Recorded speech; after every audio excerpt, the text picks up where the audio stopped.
हाँ जी, तो last lecture में हमने कंसिस्टेंसी और इनकंसिस्टेंसी के बारे में पढ़ा था, जो हमारे प्रीवियस लेक्चर्स हुए थे। और उसमें हमने तीन सिचुएशंस डिस्कस किए थे कि कंसिस्टेंट कब होगा, इनकंसिस्टेंट कब होगा। फिर कंसिस्टेंसी में अगर वो कंसिस्टेंट है, जो हमें लीनियर इक्वेशंस, जो सिस्टम ऑफ लीनियर इक्वेशंस दिए जाते हैं, तो अगर वो कंसिस्टेंट है तो हमारे पास यूनिक वैल्यूज निकल आती है एक्स वाई और जी की। ठीक है। और दूसरा दूसरी सिचुएशन उसमें हमने ये डिस्कस की थी कि उसमें एक फॉर्म में मेनी सिचुएशंस आते हैं और दूसरे फॉर्म में नो सॉल्यूशंस आते हैं। वो नो सॉल्यूशन किस सिचुएशन में था? कि जब rank of A is not equal to the rank of augmented matrix आ जाए। ये प्रीवियस लेक्चर था सारा हमारा। आज का जो लेक्चर है उसमें हम डिस्कस करेंगे आइगन वैल्यूज और आइगन वेक्टर्स को। अब जो आइगन वैल्यूज है वो क्या चीज़ है और आइगन वेक्टर क्या चीज़ है, और इसको हम पढ़ते क्यों हैं मैट्रिसेस के अंदर। तो लिखा हुआ है, in linear algebra when a matrix transform a vector, the vector usually change both its magnitude and direction। बाज दफा ये होता है कि जो ट्रांसफॉर्मेशन हम करते हैं ना, तो उस ट्रांसफॉर्मेशन की वजह से कुछ ना कुछ वैल्यूज या उसकी डायरेक्शंस जो है वो चेंज हो जाती है। अब जाहिर बात है, जब अगर लेट सपोज वैल्यूज चेंज हो जाए, मैग्नीट्यूड चेंज हो जाए और डायरेक्शन चेंज हो जाए, तो इफेक्ट तो पड़ेगा रिजल्ट के ऊपर। तो हम ये चाहते हैं कि अगर बाज दफ़ा हम उसको ट्रांसफॉर्म करके उसकी वैल्यू चेंज भी हो जाए, तो हमें ज़्यादा से ज़्यादा उसका इफेक्ट ना देखना पड़े। उसके लिए क्या करते हैं कि हम आइगन वैल्यूज आइगन वेक्टर्स की तरफ जाते हैं। इसमें क्या होता है कि डायरेक्शंस वगैरह और मैग्नीट्यूड वगैरह ज़्यादा चेंज नहीं होते, बाज़ दफ़ा थोड़े से स्ट्रेच हो जाते हैं या कंप्रेस हो जाते हैं। तो लिखा हुआ है, however there are some special vectors that after transformation don't change directions, they only get stretched or compressed। तो ये किसकी वजह से होगा कि मैग्नीट्यूड भी चेंज ना हो जाए, डायरेक्शन भी चेंज ना हो जाए? तो उसके लिए हमें एक मेथड चाहिए था, कुछ ऐसा प्रोसीजर चाहिए था जिसको हम अप्लाई करें तो हमारे रिजल्ट ज़्यादा ख़राब ना हो। Such vectors are called the eigen vectors. अगर हम आइगन वेक्टर्स फाइंड करें, यानी कि मैट्रिक्स को अगर हम ट्रांसफॉर्म भी करें और वो चेंज भी ना हो ज़्यादा, तो उसके लिए क्या करते हैं कि हम आइगन वेक्टर्स फाइंड करते हैं। ठीक है। And the amount of stretching or shrinking is called the eigen values. अब ये दोनों है क्या चीज़, इसको फाइंड कैसे करेंगे, तो इसको आगे फर्दर जाके मैथमेटिकली हम देखते हैं। ठीक है। अब आते हैं इसकी मैथमेटिकल डिफिनीशन की तरफ। लिखा हुआ है, let A be a square matrix, a non zero vector V is called an eigen vector of A. A क्या चीज है? ए हमें कोई ना कोई मैट्रिक्स दिया गया है और उसके लिए फर्दर जाके हम आइगन वैल्यूज और आइगन वेक्टर्स फाइंड कर रहे हैं। तो वो कह रहा है कि अ non zero vector v is called an eigenvector if a is this a v equal to lambda v। ये v क्या चीज है? ये वो आइगन वेक्टर है जो हमें आइगन वैल्यूज से मिलेगा। अभी फिलहाल ये जस्ट थ्योरेटिकल कॉन्सेप्ट्स है। आगे जाके जब हम इसको मैथमेटिकली सॉल्व करेंगे तो आपको इसकी प्रॉपर समझ आ जाएगी। ए जो है, ये हमारे पास मैट्रिक्स है जो हमें दिया गया होगा। वी आइगन वेक्टर है जो फर्दर जाके हम उसको डिराइव करेंगे। लैम्डा एक कांस्टेंट वैल्यू है। इसकी वैल्यू हम फाइंड करेंगे जिसको हम आइगन वैल्यूज कहेंगे। यानी ये जो आइगन वेक्टर होगा ना, ये बनेगा आइगन वैल्यूज से। वो आइगन वैल्यूज क्या होगी? वो इस लैम्डा की वैल्यू होगी, जो फर्दर जाके अभी हम डिराइव करेंगे। और ये आपके पास वही आइगन वेक्टर है। तो इसकी डिटेल भी यहाँ पे मौजूद है, इसकी इंटरप्रिटेशन भी यहाँ पे मौजूद है। The matrix A transform the vector v, यानी कि जो हमें ओरिजिनल ओरिजिनल मैट्रिक्स दिया गया होगा ना, मैट्रिक्स ए, तो हम उसको क्या कर रहे हैं कि ट्रांसफॉर्म कर रहे हैं किस में? आइगन वेक्टर में। कैसे ट्रांसफॉर्म होगा वो अभी आगे जाके जब हम उसकी मैथमेटिकल सॉल्यूशन करेंगे उसमें समझ आ जाएगी। फिर लिखा हुआ है after transformation the direction of v does not change. यानी कि अभी हमने बात की ना कि हम अगर किसी मैट्रिक्स को ट्रांसफॉर्म भी करें तो उसमें ज़्यादा से ज़्यादा चेंजेस ना आए, तो उसके लिए हम आइगन वेक्टर्स डिराइव करते हैं। Only its length changes by the factor lambda. Changes क्या आएगी? कितना चेंज आएगा? तो विद रिस्पेक्ट टू लैम्डा, जो हमें लैम्डा की वैल्यूज मिलेगी उसमें थोड़ी सी वैल्यूज या तो कंप्रेस हो जाते हैं या थोड़े से उसकी स्ट्रेचिंग हो जाती है। अब दूसरा सवाल ये पैदा होगा कि आइगन वैल्यूज को हम डिराइव कैसे करेंगे? कि अगर हमें कोई मैट्रिक्स दिया जाए लेट सपोज, तो फिर हम वहां से आइगन वैल्यूज को कैसे फाइंड आउट करेंगे?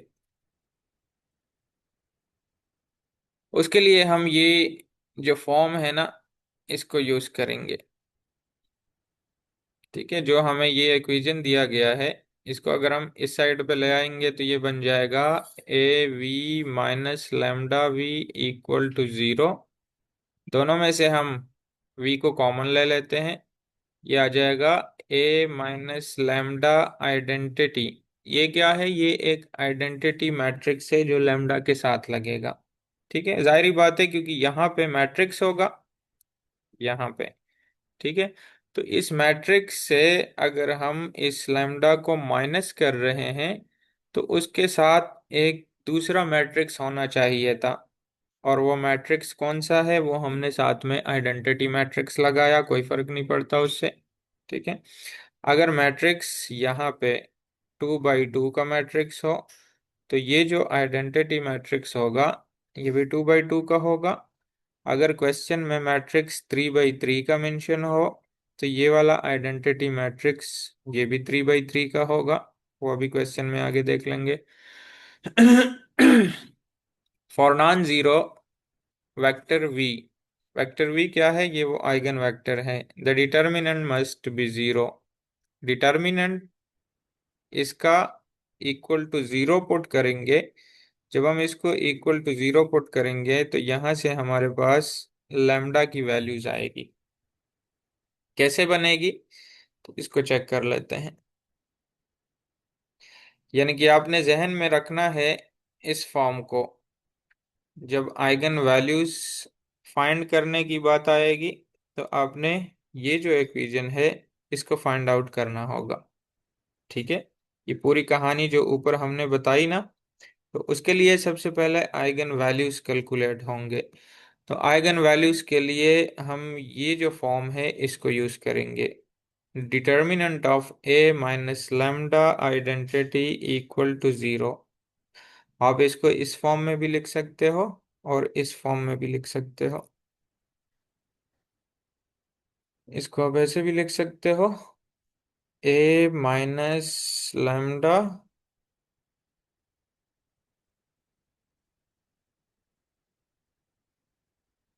आई इक्वल टू जीरो। डिटर्मिनेंट को आप ऐसे भी लिख सकते हो और उस तरह वर्डिंग की फॉर्म में भी लिख सकते हो, आपकी मर्जी है। ठीक है, तो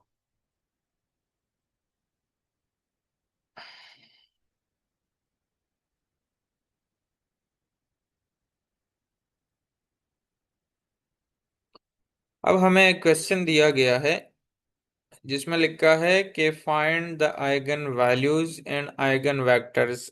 अभी फिलहाल हम सिर्फ और सिर्फ आइगन वैल्यूज तक ही रहते हैं।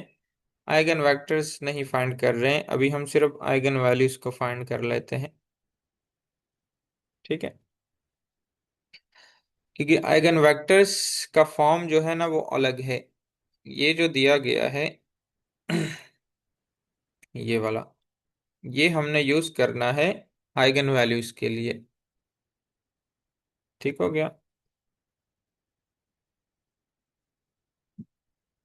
क्वेश्चन दिया गया है फाइंड द आइगन वैल्यूज। अभी इसमें से ये मैं हटा देता हूँ फिलहाल।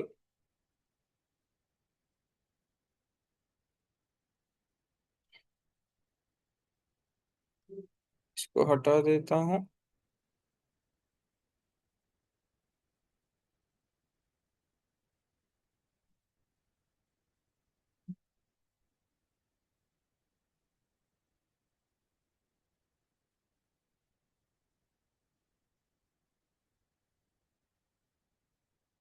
अब लिखा है find eigen values of A and B.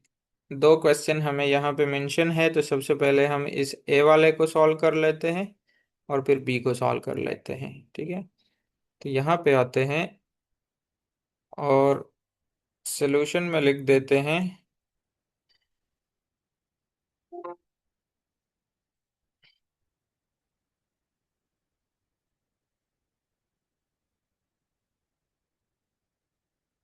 we know that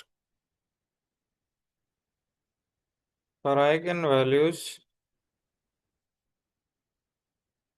we can use determinant of a minus lambda identity equal to 0।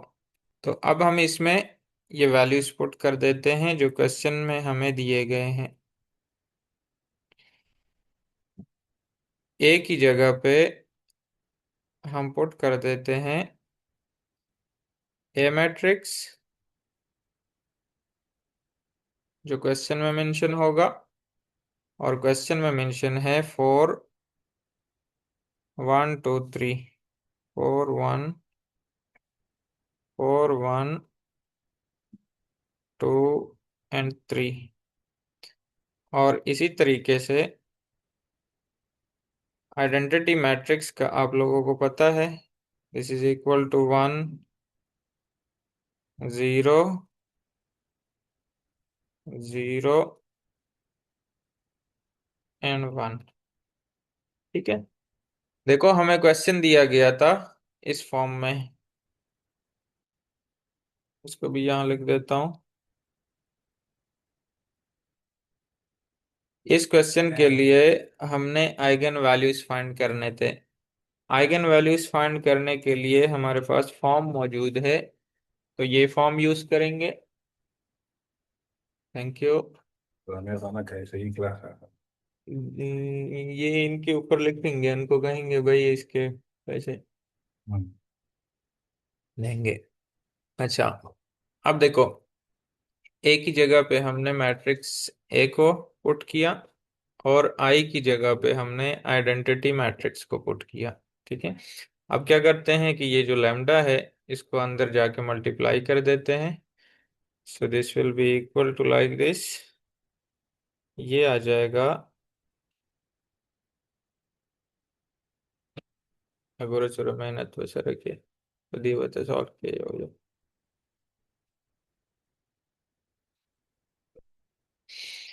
अच्छा, अब करिस्पॉन्डिंग एलिमेंट एक दूसरे से माइनस होंगे। जब ये करिस्पॉन्डिंग एलिमेंट माइनस होंगे तो इसका मतलब ये है कि 4 में से लैम्डा माइनस होगा, तो ये बराबर आ जाएगा 4 - लैम्डा। ये ना करना,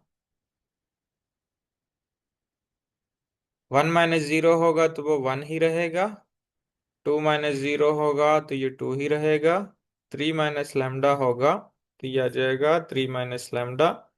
अब ये वाला जो मैट्रिक्स था ये माइनस हो गया, इसको इरेज कर देते हैं। ठीक है, अब चूंकि हमारे पास यहाँ पे डिटर्मिनेंट लगा हुआ है, तो हम क्या करते हैं, इसका डिटर्मिनेंट जब फाइंड करना हो तो डायगोनल एलिमेंट्स को मल्टीप्लाई करते हैं। ठीक है, और नॉन डायगोनल को भी मल्टीप्लाई करके तो माइनस कर देते हैं। जैसे हम सिंपल डिटर्मिनेंट फाइंड करते हैं ना। ठीक है। ये आईफोन वाला कौन है, इसको बोलो भाई अपना नाम लिखो, फिर एंटर हो जाओ। हमें पता है आपके पास आईफोन है, तो हम आपको अलाउ नहीं कर रहे अभी फिलहाल। एक मैसेज कर लेता हूँ ग्रुप में। अच्छा, आप लोगों में से जो क्लास को ज्वाइन कर रहा है ना, तो वो जूम पे अपना नाम लिख के।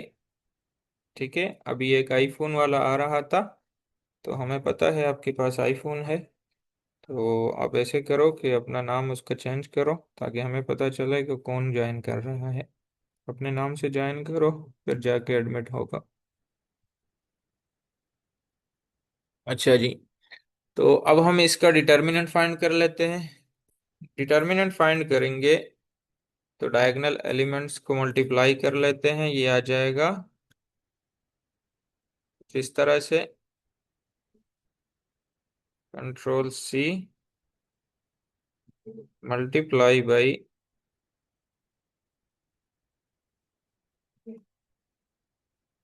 या आप लोग साथ साथ लिखते जाओ।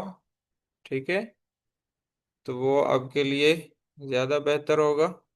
अपने नोट्स बनाते जाओ, क्योंकि बाद में ये मुश्किल हो जाएगा आपके लिए। तो अब हम इसको मल्टीप्लाई कर देते हैं। ये देखो, जैसे डिटर्मिनेंट फाइंड होता है, डायगोनल को मल्टीप्लाई करके नॉन डायगोनल के लिए, फिर इसको माइनस करना है, टू को। सही है। अब इसको मल्टीप्लाई करो, ये आ जाएगा 12 - 4 लैम्डा। सिंपल मल्टीप्लिकेशन है। फिर उसके बाद -3 लैम्डा एंड प्लस लैम्डा का स्क्वायर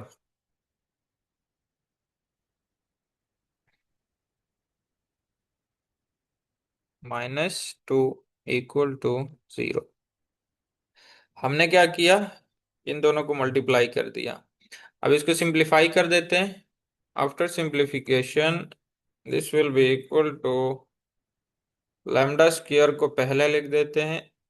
यहाँ से आ जाएगा, इन दोनों से आ जाएगा -7 लैम्डा, -7 लैम्डा,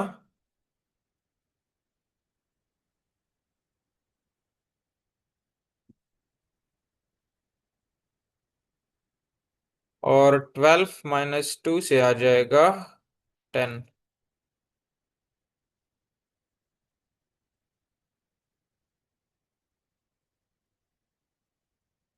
ठीक है, इस फॉर्म से ये बन गया।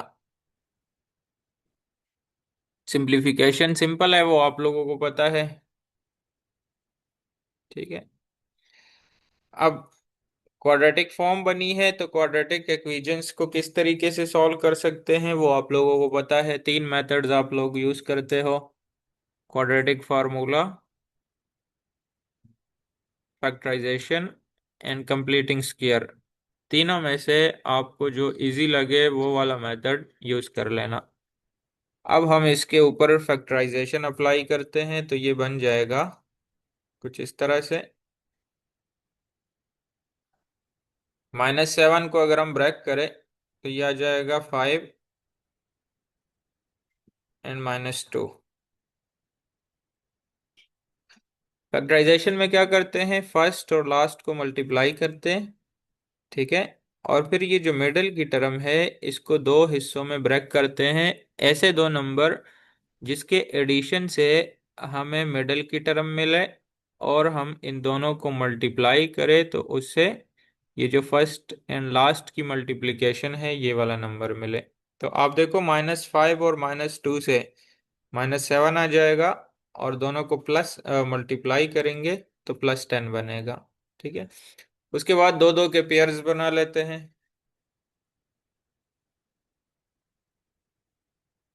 पहले वाले दोनों को कंबाइन करो, लास्ट दोनों को कंबाइन करो, तो ये वाला साइन चेंज हो जाएगा क्योंकि हमने ब्रैकेट लगा दिया। अब हम इसमें से कॉमन ले लेते हैं। अगले में लैम्डा कॉमन आ गया। लैम्डा कॉमन आ गया तो यहाँ पे स्क्वायर खत्म कर देंगे। यहाँ से 2 कॉमन आ गया, ये 5 हो जाएगा। ठीक है, ये ऑलरेडी आप लोगों को पता है किस तरीके से हम इसको सिंप्लीफाई करते हैं। बस ये सिर्फ आप देख लो कि एक किस्म का आप समझ लो रिवीजन है। तो ये आ जाएगा λ-2 एंड λ-5। ठीक है, इक्वल टू 0। यहाँ से लैम्डा की वैल्यूज निकाल लेते हैं। तो लैम्डा की अगर हम वैल्यूज निकालें तो it means that λ-2 equal to 0, then lambda equal to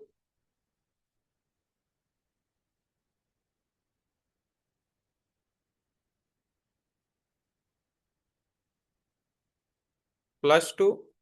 ठीक है, आप चेक करो यहाँ पे λ-2 इक्वल टू 0, तो लैम्डा की वैल्यू आ जाएगी 2। और दूसरा सेकंड पार्ट λ-5 इक्वल टू 0। ठीक है, तो यहाँ से अगर हम लैम्डा की वैल्यू निकालेंगे तो लैम्डा आ जाएगा 5। ठीक है, तो जो हमने आइगन वैल्यूज निकालने थे, दो आइगन वैल्यूज हमारे पास यहाँ पे बने हैं। वो कौन कौन से है? लैम्डा की दो वैल्यूज आई है। एक वैल्यू आई है 2 और दूसरी वैल्यू आई है 5। तो इसको कहते हैं आइगन वैल्यूज। ठीक हो गया। अभी हम आइगन वेक्टर्स पे नहीं जा रहे हैं, अभी हम सिर्फ और सिर्फ आइगन वैल्यूज फाइंड कर रहे हैं।